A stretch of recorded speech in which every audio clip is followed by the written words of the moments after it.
What's up, guys? John Sintez, Let's Win a Ball Game podcast with my bestie, Alex Rojas, now my strength, fellow baseball enthusiast slash psychopath slash Jedi. Want to first of all let everybody know this podcast will be on Spotify, Apple Podcast. Please subscribe to this. This really helps us to get out. Also, if you find a clip of this and you like it, put it out on social media, tag us. We're always looking for entrepreneurs that are interested in helping this podcast grow. So if you know someone that is a podcaster that is interested in possibly helping us do some stuff, let us know. Finally, please go on the website, and if you're interested, grab some gear from us. We have Cutternation gear. We have Rojas has some Namas gear. I'm not going to let him speak about some things. I don't want to leak any information that I'm not supposed to, but we really appreciate doing this. This is a lot of fun. This idea came from our almost every morning phone calls and checking in on what we like to see on the interwebs. So everybody that's watching, a big fan of Alex Rojas. So, take it away. John and I have both been talking about ways that we can get other companies going, kind of like what he talked about with podcasters.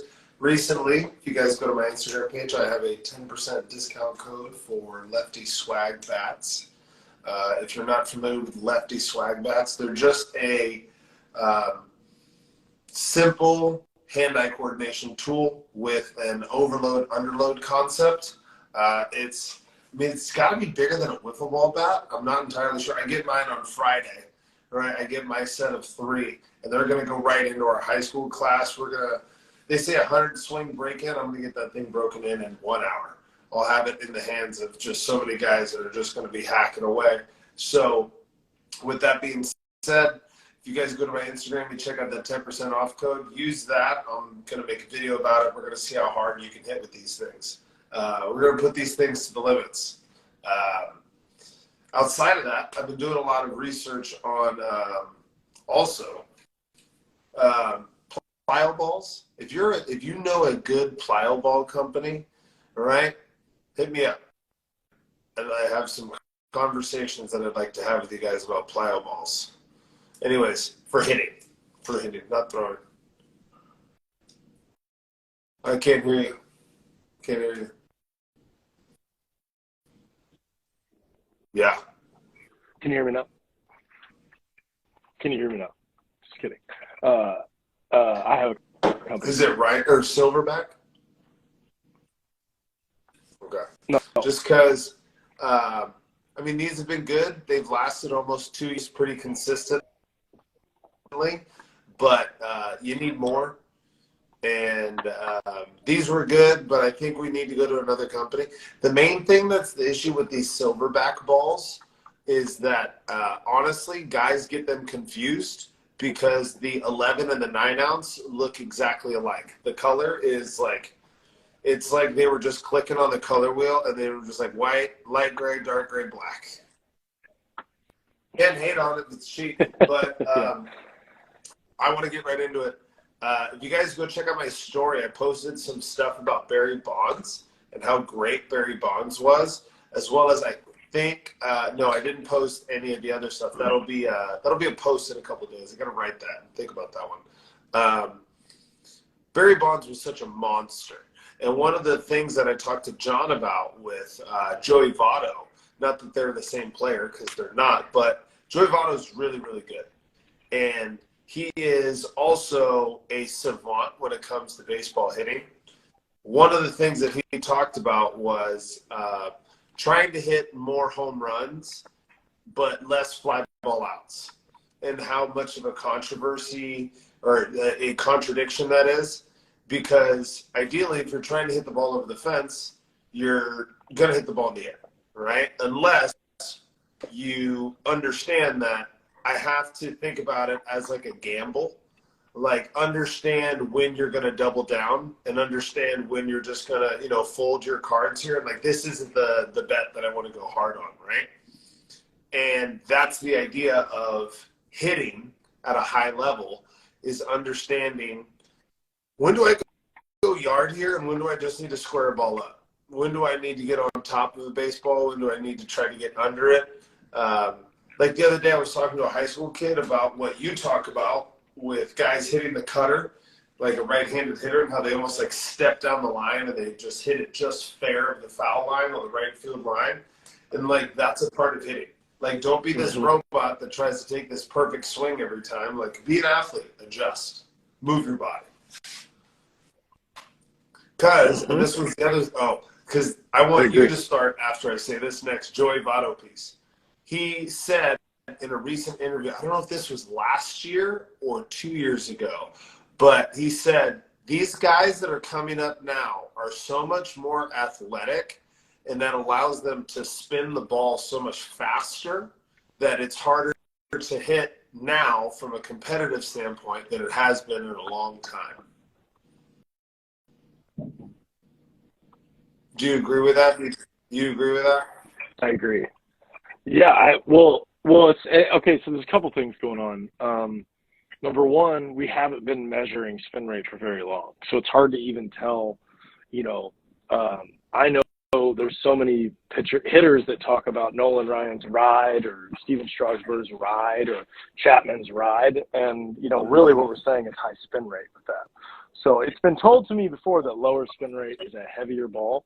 I don't necessarily know if the physics would show that, because the faster something would be moving through the air and the more it would be rotating, yes, it would be fighting gravity, but the force in the direction that it's moving would be heavier because it's moving more. So I don't know. I don't know how to measure that. I'm not smart enough to measure it. I'm just I know a little bit of high school physics. And so, I don't know, dude. I mean, it's an interesting concept to it, right? Like, just the fact that we haven't been doing it, it's hard to even say, because there's spin rate, there's extension, there's deception, there's distance of movement. There's a lot of different things that make a pitch a pitch. And so kind of, I guess you could say they are training more athletically to move faster, to throw faster. In theory, if you throw faster, it should spin more, but that's not always the case.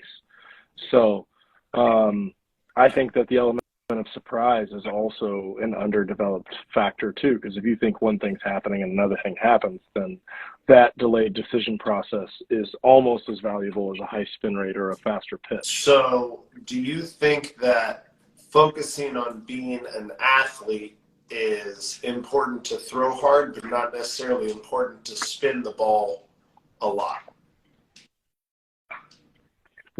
Yeah, I guess you could, if I were to break down what athleticism or strength would do to a pitcher, the more athletic you are and the more athletic you train, the faster and athletically you can move inside your pitching motion. So that definitely would be beneficial, but that's still not talking about the hand and spinning the ball and release. You would still have to translate practice into, long toss, pull downs, max effort pens, live at bats, locating different pitches, being comfortable with, throwing any pitch at any point at any time. Those things are extremely important to the process, in my opinion. So I don't know. I'd really have to see what happens with the whole thing. You know what I mean? I think that's a hidden concept that we don't really talk about, but like it's a thing that guys don't understand because they're not linking ideas together of like, well, hold on. These guys are trying to improve their spin rate. They understand the axis of their spin, so they kind of have an understanding of like what their ball should look like. So that actually gives a hitter a better idea of what they're looking for, because it gives you a better concept of like, this is the shape where like, here's one thing that I just didn't have growing up, just a quality curveball machine. Dude, you can do so much with a quality curveball machine, even though you know it's coming. Just being able to just hit just loads and loads of curveballs. On a side note, our little Vatia experiment, I figured out how to throw curveballs with the little mini golf balls. Bro, wicked. Throw little wipeout curveballs to these 7 and 8-year-olds. They don't see it coming. Oh, dude. They like swing and fall over. It actually works really well. Like, I think that learning how to hit a curveball isn't or a curveball, a slider, a splitter things that break needs to be your number one priority once you hit the age of like 12. Like if you can't hit stuff that moves by the time you're 18, good luck playing college. Like by the time you're 12, you need to be hitting stuff that moves a lot. Like whether it's a breaking ball, it doesn't mean hit it every day, but like you need to be hitting curveballs. You need to be hitting sliders. You got to be facing live at-bats. There is a local team that does live at-bats at our facility, and they've got a couple of kids that are 13 and they're hitting the ball well into the mid-80s. And they do live at-bats all the time. So they're constantly seeing pitches. And it's like weird that these kids hit the ball really hard and they also see live pitches really often. So it just goes with what you and I talked about on the phone the other day of like, what did I said something you disagreed with it with your retort was what I'm going to bring up, which is, oh yeah, forgot what I said, but then you said I disagree. Oh, I said I don't have. I remember. Yeah, I remember. It. So you at got our it? facility, we had a group of guys that had a piss poor bullpen performance as a unit. Out of 100 pitches, they threw 15 strikes. So if you can do the math, that is 15% strikes. It's not going to cut it. And I told John, I was like, we would struggle to have live at-bats with that kind of strike percentage. If you're throwing 15 out of 100 strikes, like, my hitters are going to go up there. Why do they even need a bat in their hand? And John was like, well, no, that doesn't necessarily mean that that shouldn't be happening because pitchers would get better with a hitter in there instead of just throwing to a target. And I was like, oh, that's a good idea. So that's got to be our next adventure here. Yeah, I don't think we spar enough, you know, and a bullpen and sparring are not the same thing. And bullpens are boring. I would, if I'm going to throw as hard as I can and throw a bullpen, you know, I've gotten to the point now where all I want to do is face guys. So what's the point? What's the difference in me throwing a bullpen and having a guy in there? There's no difference to me throwing the baseball over the plate to hit a spot. So it is definitely a better move to be comfortable in the fire way more often. And we just don't see that. We don't see it all the time. So in sparring, like let's say you know you're going to face a certain guy. Like this guy does this pattern of movement to set another thing up, right? Let's say you know a team tries to swing a certain way, they try to hit a certain way.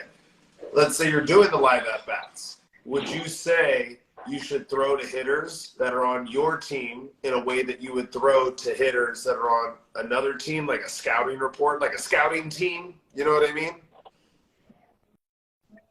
Yeah. I mean, that would be smart, right? You're going to go face a right-handed cutter curveball guy. You should probably go face a right-handed cutter curveball guy.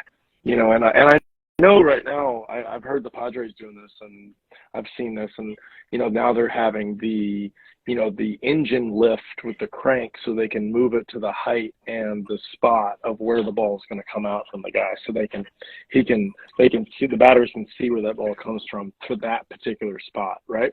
The hard part about that is like what the Rays do, where the Rays literally have that, you know, the Indian God, I don't remember what it is, but right, but like arms going in each one, right? They literally have that clock in their bullpen. They have a guy from every slot, which makes sense, right? And so if you're trying to mess with hitters' timing and location, then you're going to start a dude over here, and then you're going to bring a guy from over here, and then you're going to bring a guy from over here, and then you're going to bring a guy from up here, and then you're going to bring a guy from over here, and you're just going to keep making it difficult on the hitters to get comfortable, you know? Now, that's their model. You know, they have their starting pitcher only go through the lineup. That's true. Oh, we lost you. Oh, yeah. To them, if it takes 3 innings, 1 inning, 5 innings, that you're going to go through the lineup twice. And so you have 18 batters to get as deep as you can into the game. But, I mean, at the same time, with that model, they've probably realized training their hitters like, hey, this is a great way to challenge hitters. by using this model. It's probably hard being a player in that organization. Number one, you're not getting paid. Yeah. Oh, I'm going to give this guy a shout out. He doesn't really need it, but for those who haven't seen Foolish Baseball, he had a great how to fix baseball video. And one of them was a salary cap and a salary floor. And it just made me think, I was like, man, do you know what the Tampa Bay Rays, the Oakland A's could do with $100 million, right? And he said, what if MLB had a cap of, or a floor of 140, right? And just like every owner, this is what you had to spend, right? You got to spend 140, but you keep these concepts. Like, who could the Rays get, right? I know you're playing in Tampa, but guess what? Tom Brady came to Tampa, right? A lot of good people have come here before, right? Tampa Bay Lightning, great hockey team. I'm not a Tampa Bay's fan, right? But those concepts and like Dodgers baseball is based around what the Rays figured out like 15 years ago.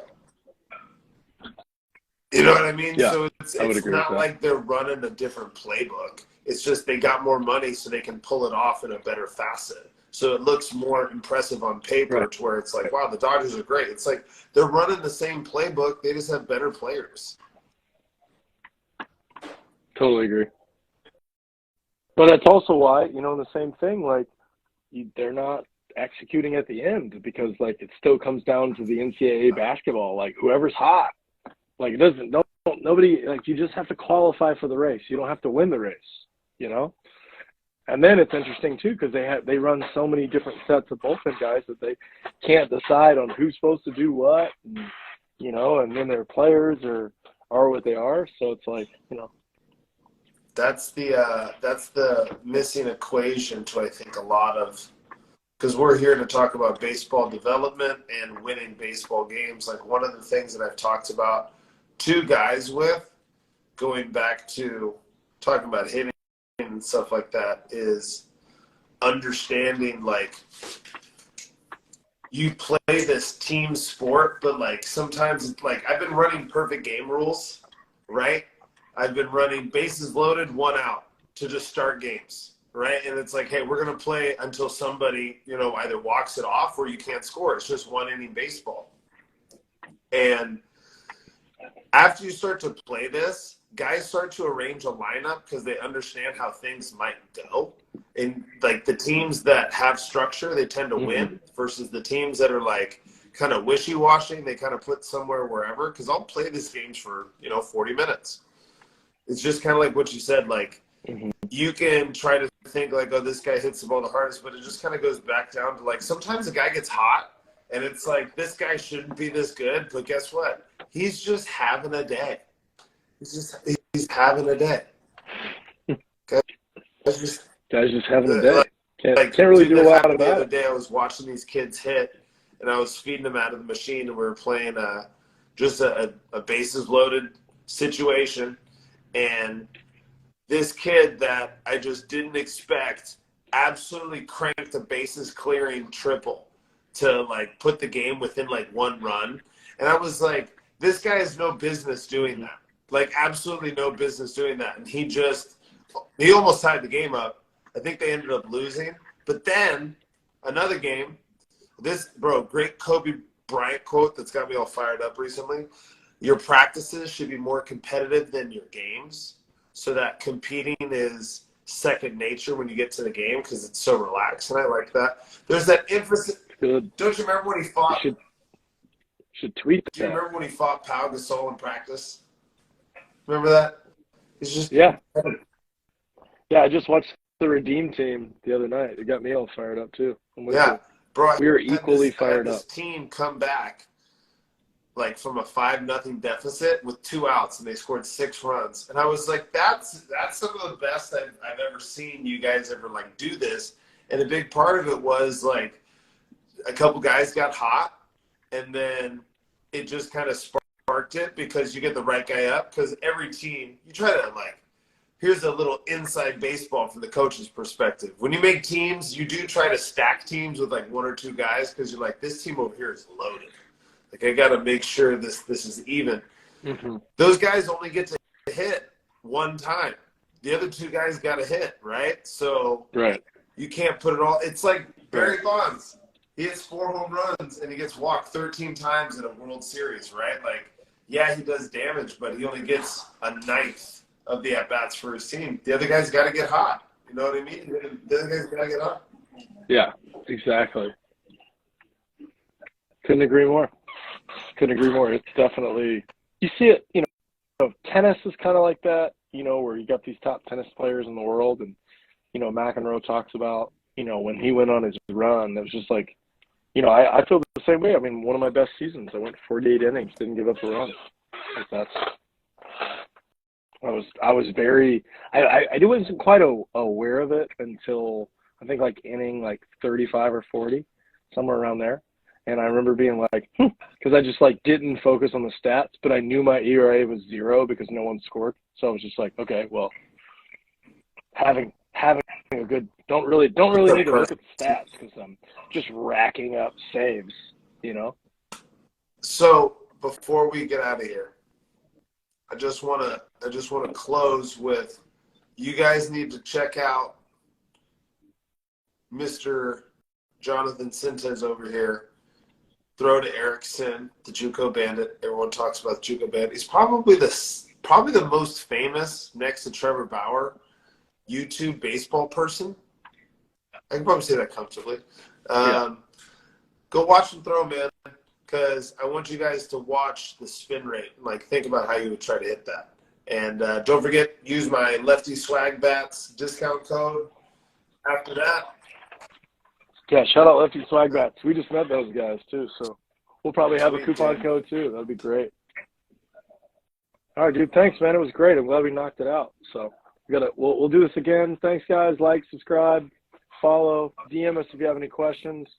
Share it with your friends if you like a good baseball chat. We're coming up on baseball season, so I'm sure we will definitely get into some more fun highlights and such. College baseball first. SoCal's already then started we have high school baseball. They started spring playing training. games. And what are we doing? It's January, guys. Like, the spring starts in March. If January not April. 18th. Like, let's figure it out, Yeah, that's what is happening. Cheers. Thank Anyway, you. all right, buddy.